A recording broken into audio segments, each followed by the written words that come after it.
Segunda-feira, 10 de maio de 2021.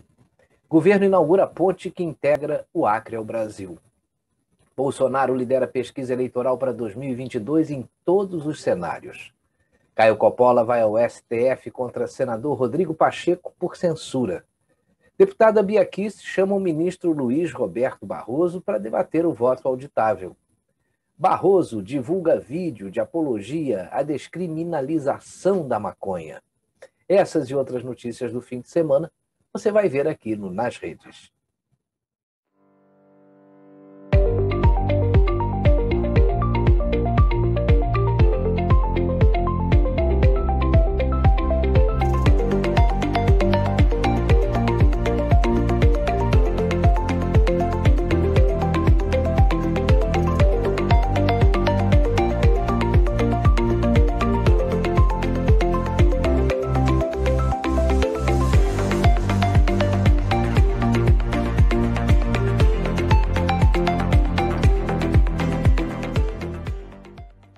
Governo Bolsonaro inaugura a terceira maior ponte do Brasil. Após décadas de espera, a ponte sobre o Rio Madeira, na região de Abunã, em Porto Velho, foi inaugurada na última sexta-feira. Agora, veja a importância da conclusão dessa obra. Depois de anos de obras paradas, o governo federal concluiu a ponte do Abunã, em Rondônia, que fica sobre o Rio Madeira. A ponte, localizada na BR-364, vai facilitar o acesso ao estado do Acre, que hoje é feito por balsa. Uma obra de engenharia que desafiou a veloz correnteza do Rio Madeira e que desde 2015 vem sendo aguardada pela população de 2 estados. Antes da conclusão da ponte, o Acre estava isolado da malha rodoviária brasileira. Essa obra tem a questão estruturante, é claro, de ligar a malha rodoviária do Acre à malha do país, né? Mas tem a questão social, né, do bem-estar, do desenvolvimento do estado do Acre, e nos municípios, dos distritos, na verdade, ali após a ponte, né? Por mais de meio século, o motorista que trafegava pela BR-364 tinha que deixar o carro numa balsa aqui no distrito de Abunã e atravessar o Rio Madeira até o distrito de Vista Alegre, se quisesse chegar ao Acre. Agora, com a construção da ponte, em menos de 5 minutos, é possível trafegar por 1,5 km e sair de Rondônia e ir até o estado do Acre. Há muitos anos, né? A gente vem esperando há mais de 20 anos, né? Na realidade, é a interligação do Acre com o Brasil, essa obra, né? É muito importante. Foi muito sacrifício. Eu acredito. Sofremos demais aqui. Com essa ponte aí vai desenvolver essa região nossa muito. A inauguração da ponte de Abunã, marcada para esta sexta-feira, contará com a presença do presidente Jair Bolsonaro. No último dia de funcionamento das balsas, ainda havia muitos carros de passeio pagando o preço de R$ 28 pela travessia. Vai melhorar muito a vida do povo do Acre e desse desenvolvedor também, né? Desenvolvimento chegando por lá, né? E olha, a TV Brasil vai mostrar ao vivo para você a inauguração dessa ponte do Abunã, lá em Rondônia, que vai contar com a participação do presidente Jair Bolsonaro. Você viu como essa obra vai facilitar o acesso ao estado do Acre, que atualmente é feito por balsas. A expectativa do setor produtivo dos estados do Acre e de Rondônia é muito grande. Essa foi uma grande realização do governo Bolsonaro para o desenvolvimento econômico da região. Gilberto Batista, superintendente da Federação das Indústrias de Rondônia, também acredita no potencial econômico da região e explica que a ponte também vai ajudar no desenvolvimento dos distritos de Porto Velho, que ficam do outro lado do Rio Madeira. O Departamento Nacional de Infraestrutura de Transportes, o DENIT, estima que vão passar por dia pelo local cerca de 2.000 veículos, número que deve aumentar de 3% a 5% ao ano. Veja as imagens da inauguração.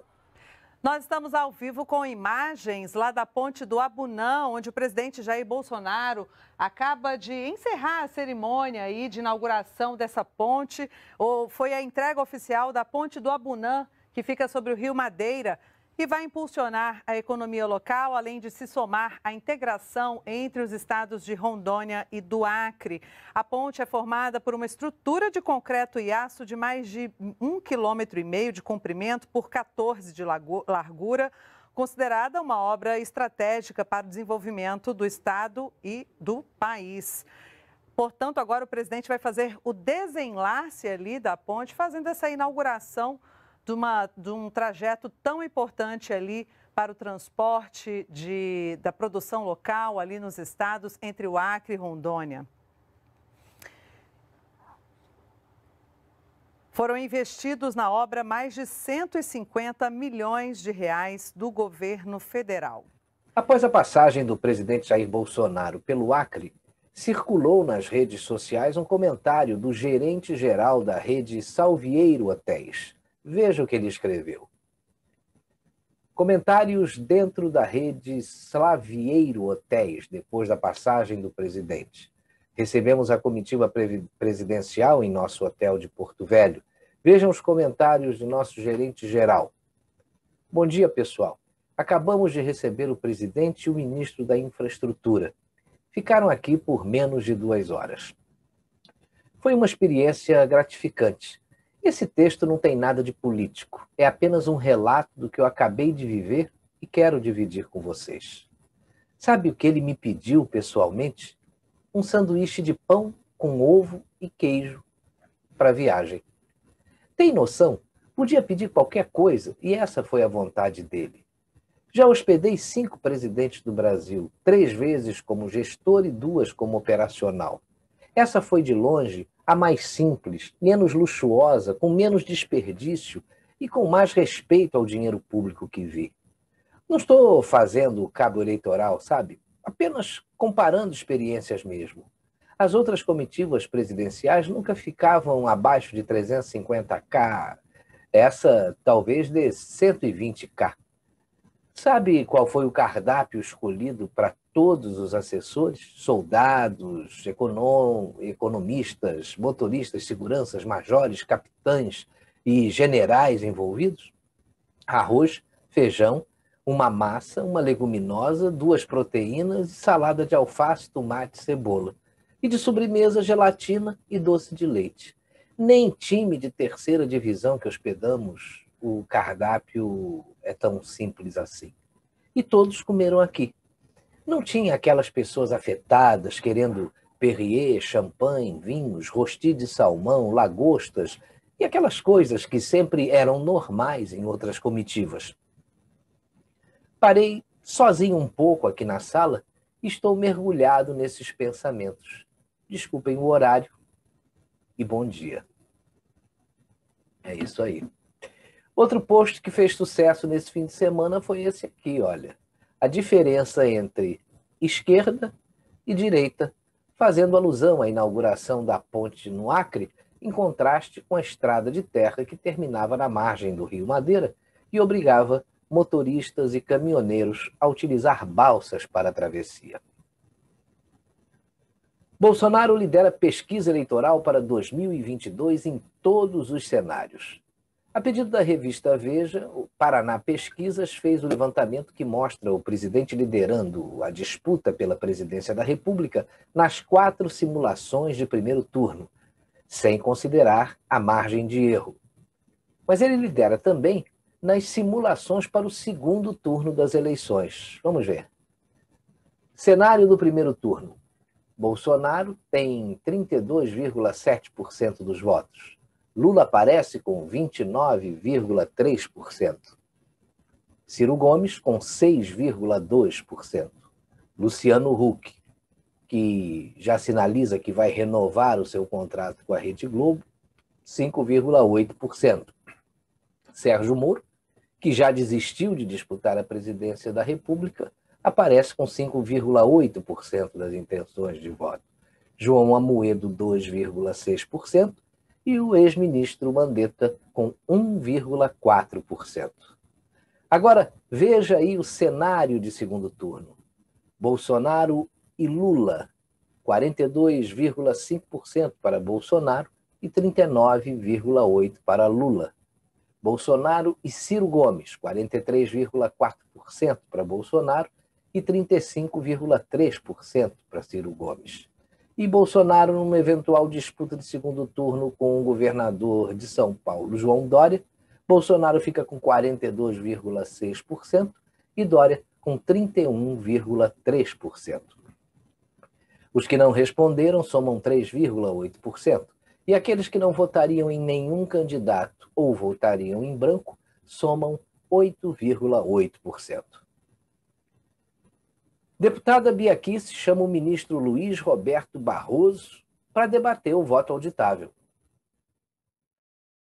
Estou aqui para convidar o ministro Luiz Roberto Barroso para participar comigo na nossa próxima live pelo voto impresso auditável. Ministro, será muito bom tê-lo para essa conversa, esse debate. Vamos conversar sobre o voto impresso. Quem tem medo da transparência eleitoral? Eu certamente não tenho. Vamos conversar, ministro. O senhor pode trazer um auditor da sua confiança, um técnico em TI. Eu trago o meu também. Vamos trocar ideias. Vamos aprofundar no debate. O povo brasileiro está esperando por isso. O povo quer entender por que o senhor diz que o voto impresso auditável vai gerar o caos, o voto impresso auditável vai fazer com que as pessoas queiram judicializar as eleições e nós não precisamos disso. Ministro, vou falar uma coisa para o senhor, isso não é verdade, porque o voto auditável, ele é auditado extrajudicialmente, ele não é auditado na justiça, mas ainda que alguém se sentindo lesado queira recorrer ao judiciário, o que diz o artigo 5º 35 da Constituição, ministro? Nenhuma lei poderá afastar uma lesão ou uma ameaça de lesão de direito do Poder Judiciário. Então, ministro, eu entendo que o nosso sistema que não permite ao candidato ir ao judiciário, porque se não dá para auditar, se não tem o voto materializado, não dá para discutir se houve ou não fraude. Isso, o fato de impedir que o candidato insatisfeito vá ao judiciário, torna o sistema inconstitucional, por afronta ao artigo 5º 35 da Constituição. Ministro, vamos conversar. Eu tenho certeza que esse debate será muito esclarecedor e o eleitor brasileiro merece. Será que o ministro Barroso vai ter coragem para debater esse assunto? Vamos aguardar aí a resposta dele. Ministros do STF já admitem o voto impresso para evitar embate com Bolsonaro. Olha aí, reviravolta. Ministros do STF já admitem o voto impresso para evitar embate com Bolsonaro. A jornalista Daniela Lima, da CNN, revelou que conversou com alguns ministros de tribunais e do próprio STF e que eles já admitem instalar em parte das urnas eletrônicas uma segunda checagem impressa. Segundo a jornalista da CNN, isso acabaria com a polêmica que é criada pelo presidente Bolsonaro e que parte da população já comprou a ideia. Caio Coppola vai ao STF contra o senador Rodrigo Pacheco por censura. A notícia foi publicada pelo Terra Brasil Notícias. Veja só. Bomba. Caio Coppola vai ao STF contra senador Rodrigo Pacheco por censura. O comentarista político da CNN, o advogado e jornalista Caio Coppola, impetrou mandato de segurança no Supremo Tribunal Federal contra a censura promovida pelo presidente do Senado, Rodrigo Pacheco, do Partido Democratas de Minas Gerais, nas mídias sociais. Em março, o parlamentar bloqueou suas contas em Twitter e Instagram de maneira a evitar a pressão popular pela análise do pedido de impeachment do ministro Alexandre de Moraes. O ministro Edson Fachin pede a Aras apuração, segundo ele, de execução arbitrária em operação na favela do Jacarezinho, no Rio de Janeiro. O ministro Luiz Edson Fachin, do Supremo Tribunal Federal, pediu ao Procurador-Geral da República, Augusto Aras, uma investigação sobre a operação policial contra traficantes de drogas na favela do Jacarezinho, no Rio de Janeiro, que deixou um saldo de 28 mortos, incluindo um policial. Fachin cita indícios de execução arbitrária. O plenário do STF determinou no ano passado a suspensão das operações policiais em comunidades do Rio durante a pandemia, referendando uma liminar do ministro Edson Fachin. Um ofício semelhante foi enviado ao Procurador-Geral de Justiça do Estado do Rio, Luciano Oliveira Matos de Souza. Na última sexta-feira, o Escritório de Direitos Humanos da Organização das Nações Unidas pediu uma investigação independente sobre o caso. Esse será um dos assuntos do programa Dose Dupla, que vai ao ar na próxima sexta-feira, aqui no instantenews.1. Mas o ex-presidente e ex-presidiário Luiz Inácio Lula da Silva criticou a operação no Jacarezinho. Só que ele se esqueceu que já defendeu ação parecida quando era presidente do Brasil. Em 2007, Lula defendeu uma ação policial semelhante feita também no Rio de Janeiro e disse que não era possível lutar com bandidos com pétalas de rosa ou jogando pó de arroz. Na ocasião, Lula apoiou uma operação feita pela polícia que resultou na morte de 19 pessoas no Complexo do Alemão, também no Rio de Janeiro. O ex-presidente reconheceu o alto poder de fogo dos bandidos que dominavam a região e defendeu o uso da força. Já sobre o Jacarezinho, Lula lamentou a ação nas redes sociais e aproveitou para criticar o governo de Jair Bolsonaro. Justiça do Rio Grande do Norte proíbe Prefeitura de Natal de fazer propaganda da ivermectina contra a Covid-19.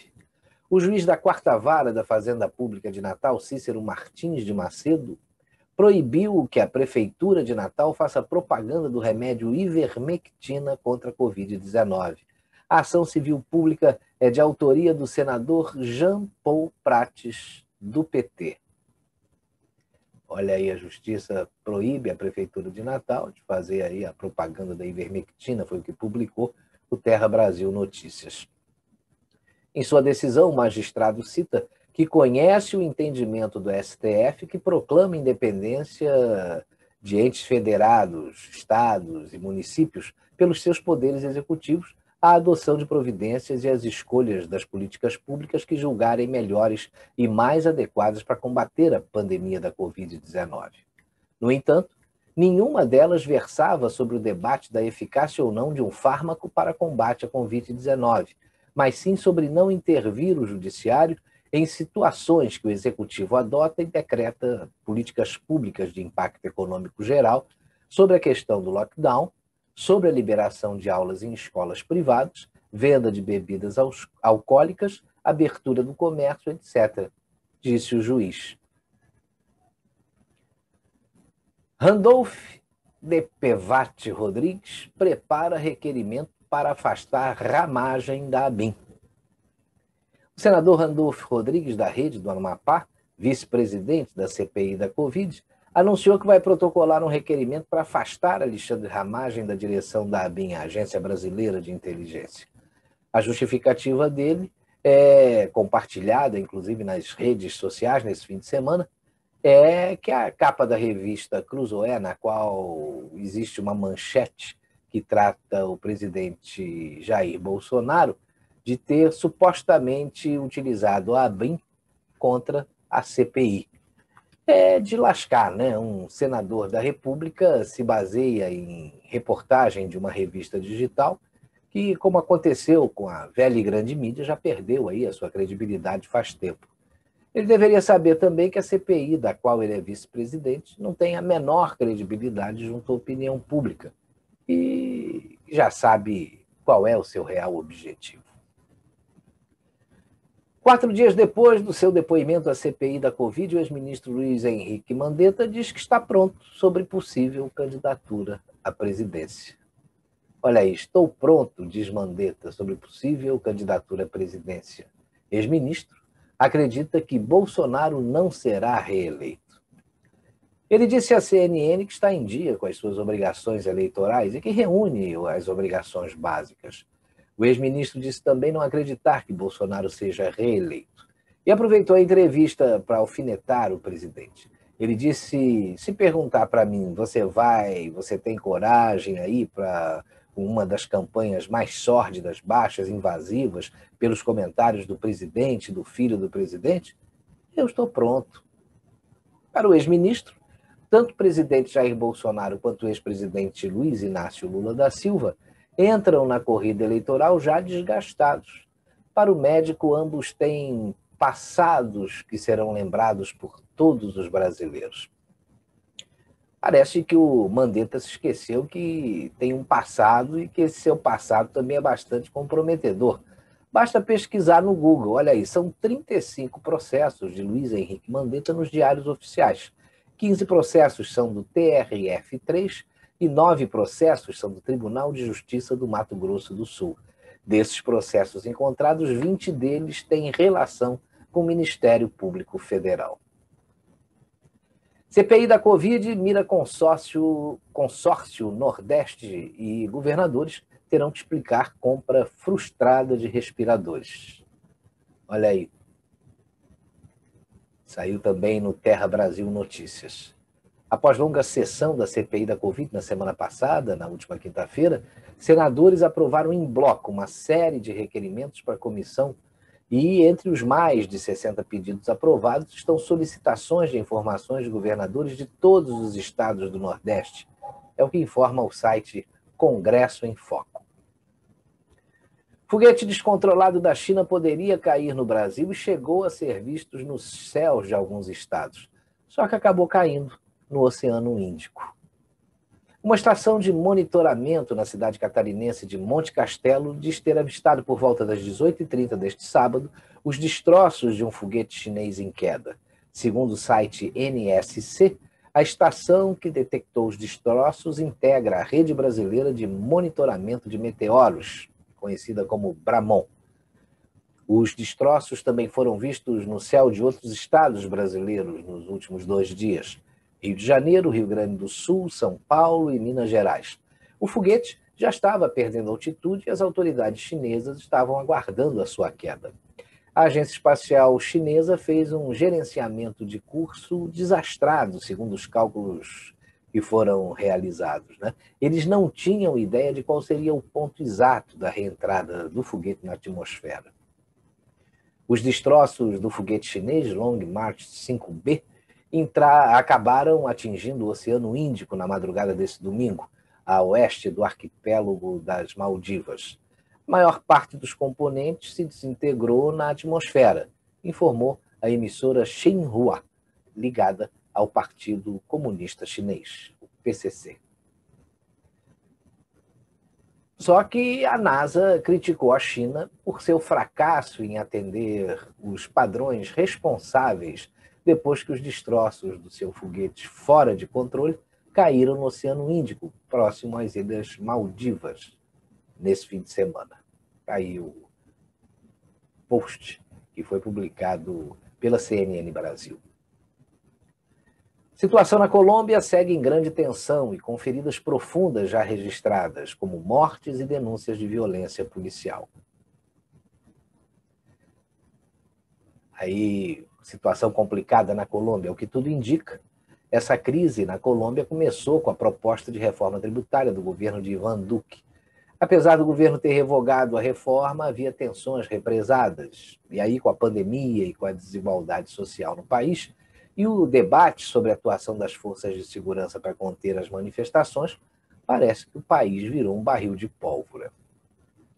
O ministro da Defesa colombiano, Diego Molano, disse que o contexto de insatisfação social começou com as mobilizações de 2019 e, desde então, começou a surgir o vandalismo que ataca as infraestruturas. E isso na Colômbia, segundo ele, foi respondido com um grande diálogo nacional que reuniu vários setores. Aí, nesse momento, foram apresentados vários projetos de lei para melhorar a situação de descontentamento social. Na opinião de Molano, esse vandalismo também se estendeu contra a polícia a partir da mobilização por conta da morte de Javier Ordóñez, estudante de direito que foi morto em uma abordagem policial em 2020. Veja o que ele disse. Aqui há um grupo muito importante de colombianos que não saiu para se manifestar, que estão em suas casas respeitando a quarentena. Há um outro grupo importante de colombianos que saiu para marchar pacificamente, com seus protestos. Mas surgiu um grupo de vândalos que busca se infiltrar nas manifestações e cometem crimes. E estão afetando severamente os bens públicos, bancos, entidades públicas, destruindo os pedágios e atentando diretamente a delegacias de polícia. Já a oposição acredita que a crise na Colômbia tem origem na gestão da pandemia, na pobreza e na recessão econômica que o país atravessa. E apontam também a não implementação de um acordo firmado em 2016 que permitiu o aumento considerável da violência em muitas regiões do país. O senador colombiano Iván Cepeda disse que o mais grave aspecto da situação atual é que há um modelo que começa a ser utilizado no qual a mobilização pacífica e os protestos sociais são tratados como se fossem terrorismo urbano. Barroso divulga vídeo de apologia à descriminalização da maconha. O presidente do Tribunal Superior Eleitoral, ministro Luiz Roberto Barroso, compartilhou no Twitter um vídeo a favor da maconha. Nas imagens do vídeo aparece uma mulher que defende essa descriminalização. O Barroso disse que o depoimento dessa senhora vale por alguns tratados jurídicos e sociológicos. Merece ser visto com atenção e respeito, publicou Luiz Roberto Barroso na noite de sábado. Legaliza essa porcaria, começa a vender lá na farmácia, na Araújo, na Farma, na droga, sei lá o quê, que eu quero ver os grandes empresários se matar igual os nossos estão se matando por um dinheiro que nem é deles. Porque eles vendem droga, morrem por causa da droga, são presos por causa da droga, mas nenhuma de nós tem o dinheiro da droga para pagar um advogado para ele. Legaliza. Vai fumar quem quiser fumar, porque ninguém é obrigado a fazer nada, porque é proibido, já está todo mundo fumando. Esse é um ponto. Outro ponto que é muito questionado é o nenhuma vaga mais. Dona Tereza, que loucura é essa? O presídio está lotado, tem que construir mais presídio, esparramar essas cadeias. Meu marido está dormindo no chão, tem 1 ano, meu filho tem 2 anos que está preso, dormindo na beirada do boi. Quando cria uma vaga, cria 10 pessoas para ocupar aquela vaga. Sabe essa vaga que a gente quer que ela seja criada para um familiar nosso que está preso hoje? Ela vai servir para a nossa geração futura. O dinheiro de criar vaga de cadeia, ele tem que ser gasto na primeira infância. Ele tem que ser criado creche para quando a gente for trabalhar, o nosso filho não precisar ficar jogado por aí, nem a gente precisar tirar do bolso para pagar uma pessoa e não poder comprar um tênis para ele. Aí ele vê o cara do tráfico com um tênis legal, um tênis da moda, um tênis da hora, ah, vou vender uma droguinha ali, que eu vou comprar um tênis, aí vou comprar um raio, aí vou comprar uma calça jeans, aí vou comprar um celular, aí vou parar no cárcere. Por isso que é nenhuma vaga mais. Nós não queremos que crie vaga em cadeia. A gente tem que lutar por isso, a gente tem que lutar por escola, por profissionalização dos nossos familiares. É isso que a gente precisa lutar. Vocês precisam, todas vocês, eu tenho certeza que têm acesso à internet. Todos esses direitos que nós estamos reivindicando estão lá na lei da execução penal. Vocês precisam começar a ler a lei da execução penal, para quando alguém dizer qualquer coisa para vocês que não está de acordo com a lei, você responder dentro da lei. O regulamento prisional também é público na internet. Comecem a ler o regulamento prisional. Vocês precisam começar quando vocês tiverem a certeza de que aconteceu uma violação com o seu preso, vocês procurar o Ministério Público, fazer a denúncia no Ministério Público e já na denúncia pedir a garantia de vida do seu apenado. Porque aí acabou, ninguém vai encostar a mão nele mais. Perder o medo. Começar a procurar, começar a denunciar, começar a não deixar, começar a contar o que acontece dentro do sistema prisional. Porque ninguém faz um filho para se tornar criminoso. No caminho da vida ele pega um atalho e para no cárcere. E essa responsabilidade ela não pode ser nossa. Metade dessa responsabilidade ela é do Estado, que não nos dá condições de criar melhor os nossos filhos, que protege meio mundo de riquinho. Porque o pau que dá em Chico não dá em Francisco. E esse pau precisa começar a bater do lado de lá. Vamos reivindicar os nossos direitos com sabedoria e com determinação. Agora eu vou dar a minha opinião. Tanto a Tereza quanto o ministro Barroso só esqueceram de dizer que para não ir para a cadeia basta não cometer crimes. E com relação à legalização da maconha, não cabe a um ministro do Supremo Tribunal Federal emitir opiniões a respeito do que quer que seja. Ele, ao julgar um processo, ele precisa apenas seguir a Constituição, só isso. O poder que ele representa se limita a cumprir o que está escrito na nossa Carta Magna. Quem vai decidir se legaliza ou não um entorpecente é o Congresso Nacional, que foi eleito pela população. Luiz Roberto Barroso não recebeu um voto sequer. E esse tema não está em pauta. Tem muito mais coisas importantes para serem decididas no país antes de se pensar em legalização de drogas. Esse iluministro, com esse post, mostra sua visão obtusa de sua própria realidade. E nesse fim de semana, o apresentador Luciano Huck perdeu uma boa oportunidade de ficar calado. Luciano Huck culpa governo pela morte de Paulo Gustavo.